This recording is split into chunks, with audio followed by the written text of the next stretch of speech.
So thanks so much for joining us on Tunnel Talk, Ffion. We're going to take some time to get to know you a bit better and chat a little bit about your rugby and your teammates. So we'll start off with some quick fire questions to get to know you. Birthplace. I was born Haverfordwest. Current location. In the NCE in the Vale. Middle name. Alice. First position you played at. Okay, actually.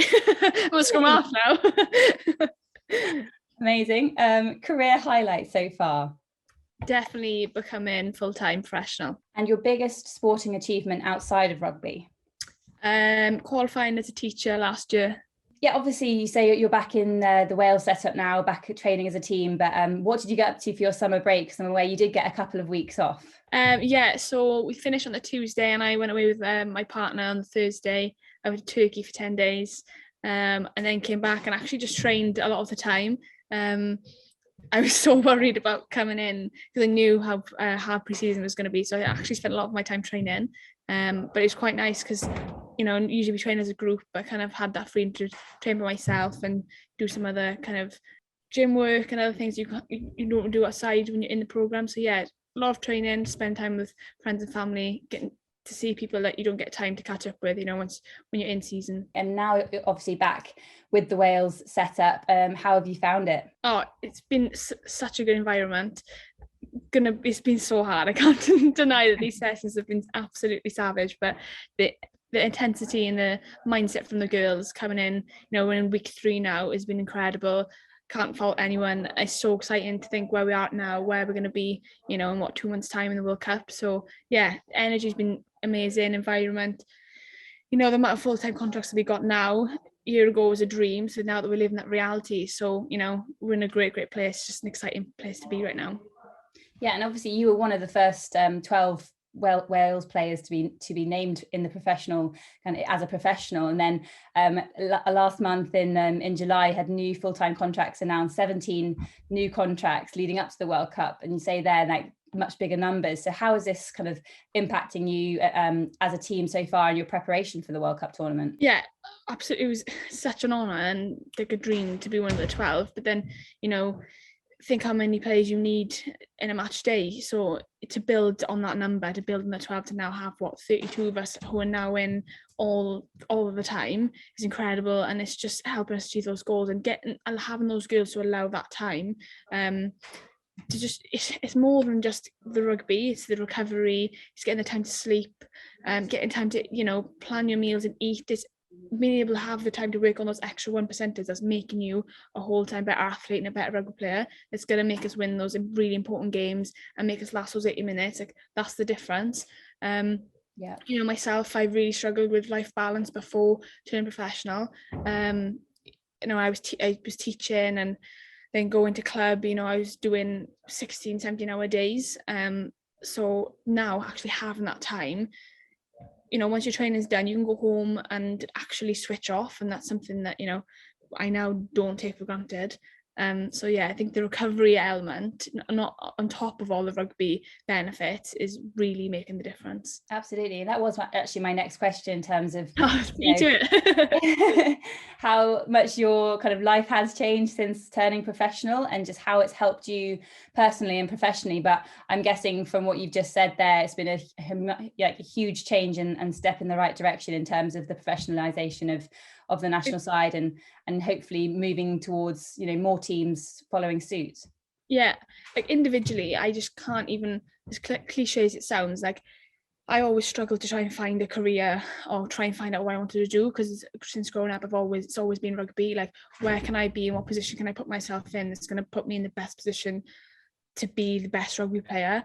You know, I went into teaching because I thought it was something that I could, you know, be able to give my experience to children and kind of balance that well with rugby too. But then since turning pro, like, I wake up every day knowing that this is what I meant to do. Like, I literally don't view this as I don't view this as a job. I don't view this as a chore. Because I love what I do.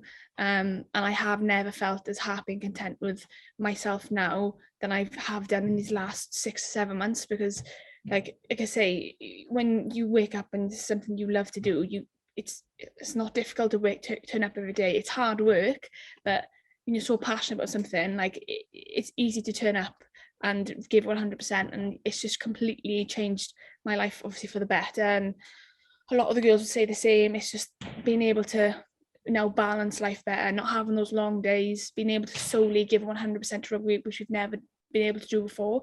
I just hope, you know, that we've proved that investment is worth it, and that investment is the way forward, and hopefully, you know, these contracts are here to stay.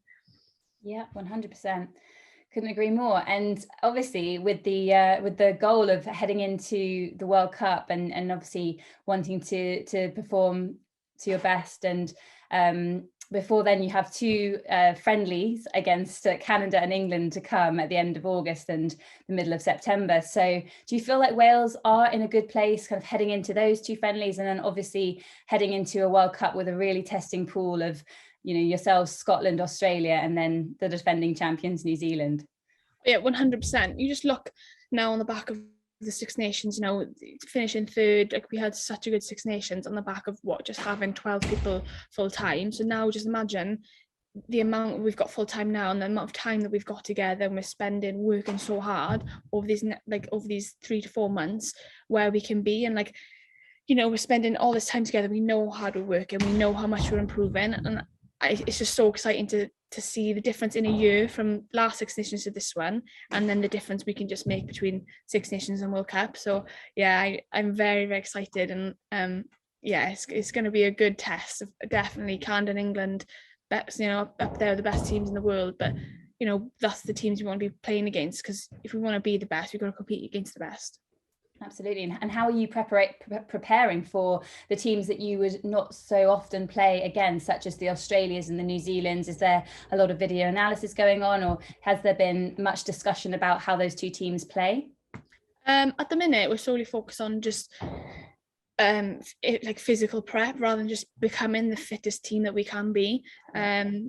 I think, you know, rugby is going to come to follow, but this first block is just all being about getting in the best shape that we can be, being the fittest team, because we know that we can be successful in that World Cup, and we've set it as a goal that we're going to be the fittest team being there, and that's what's going to make a difference in those last few minutes.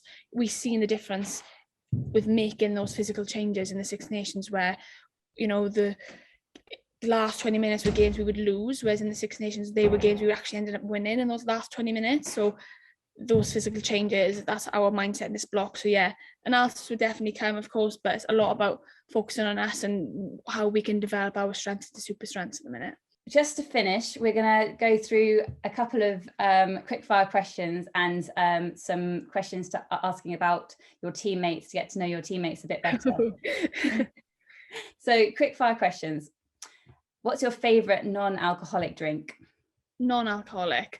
Ooh, Coke Zero, I think. Yeah, nice choice. Barbecue or roast dinner?